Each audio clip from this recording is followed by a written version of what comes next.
sa mga kasamahan ko po diyan sa kabundukan na patuloy pa rin na bitbit ang armas.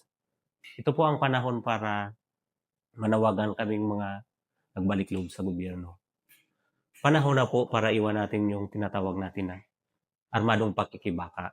Kasi ito po ay masasabi natin, kahit nasa dokumento po ng kilusan, ay masasabi natin illegal na pagtahak ng landas ng buhay.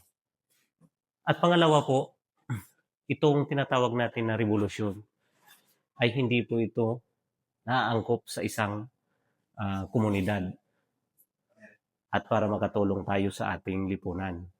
Ito po ay para lang guluhin ang katotohanan, guluhin po ang ating komunidad.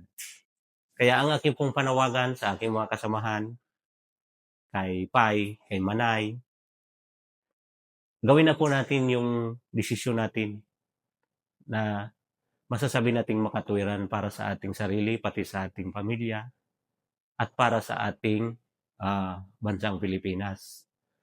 Tahakin na po natin yung buhay. 3 uri ng buhay. Yung matiwasay at payapang pamumuhay, spiritual na pamumuhay, at higit sa lahat yung legal po na pamumuhay. Sa mga naging kasama ko pa po dyan, na hindi pa nagiging mapanuri sa atin, suriin po ninyo, malaya man kayong suriin kung ano ang kalagayan ng ating bayan at kung paano tayo makakatulong. So, isa po yan sa mahalagang bahagi ng ating buhay, yung magbalik loob tayo sa ating gobyerno.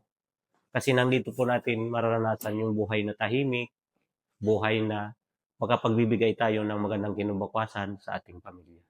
So, yan lamang po. Mabuhay ang Philippine Army, ang 49. Mabuhay ang sambayan ng Pilipino.